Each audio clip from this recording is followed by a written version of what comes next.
Hello, welcome to Nita's zone. आज आपल्याला मसाले भात बनवायचा आहे. त्याच्यासाठी एक छोटं खोबरं मी असं भाजून घेतलेलं आहे. आता एका मिक्सरच्या भांड्यामध्ये कोथिंबीर, जिरे, आलं आणि हे भाजलेलं जे खोबरं आहे ते मिक्सरवर काढून घेणार आहे. या वाटीनं मी जवळजवळ 3 वाटी तांदूळ धुवून घेतलेले आहेत दोनदा. आता हे मिक्सरमधनं काढून ह्याचं वाटप तयार करायचं आहे. खोबरंही घालायचं आहे, निम्मं खोबरं वापरा ह्याच्यातलं.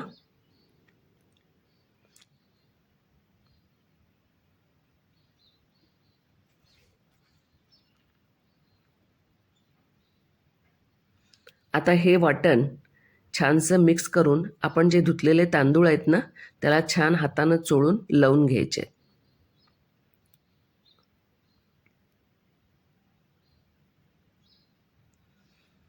आणि असं तांदळाला लावून एक 10 ते 12 मिनटं झाकून ठेवायचं की छान ते तांदळाला मस्त असा वास यायला छान होतो. तोपर्यंत आपण पुढची रेसिपी बघूया. एका कुकरमध्ये मी तेल घेतलं आहे आणि हा खडा मसाला, त्याच्यामध्ये 2 वेलदोडे, दालचीन, त्याच्यानंतर स्टार,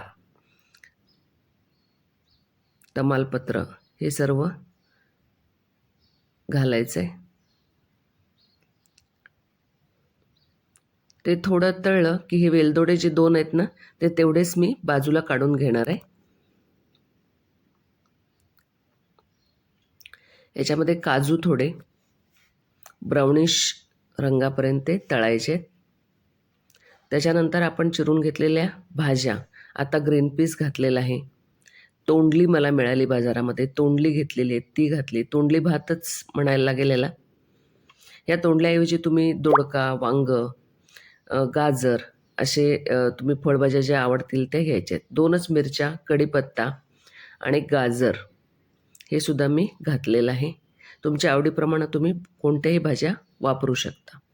आता हे मगाशी जे आपण वाटण लावून ठेवलेलं तांदूळ आहे ते ह्याच्यामध्ये घालायचे आणि छान असा तांदूळ एक 2 ते 3 मिनटं तेलामध्ये परतून घ्यायचा आहे. हळद घालायची त्यामध्ये. हा जो स्पेशल माझा मसाला आहे गोडा मसाला तो घालायचा, अगदी थोडा. मीठ चवीप्रमाणे घालायचं आहे.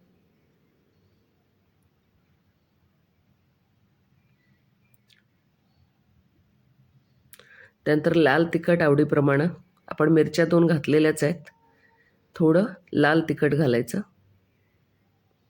त्यानंतर चवीप्रमाणे गूळ घालायचं आहे. खूप छान असा स्वाद येतो याला. आणि पाणी आता जवळजवळ 3 वाट्या आहेत तर 6 ते 7 वाट्या पाणी मी उकळायला ठेवलेलं होतं ते ह्या कुकरमध्ये घालायचं आहे. आणि थोडा वेळ टोपण न लावता तसंच शिजवायचं आहे. पूर्ण 2-3दा मिक्स करून घ्यायचं आहे आणि मग टोपण लावायचं आणि एकच शिटी करायची आहे. फॉलो नीताज झोन, लाईक करा, शेअर करा, सबस्क्राईब करा.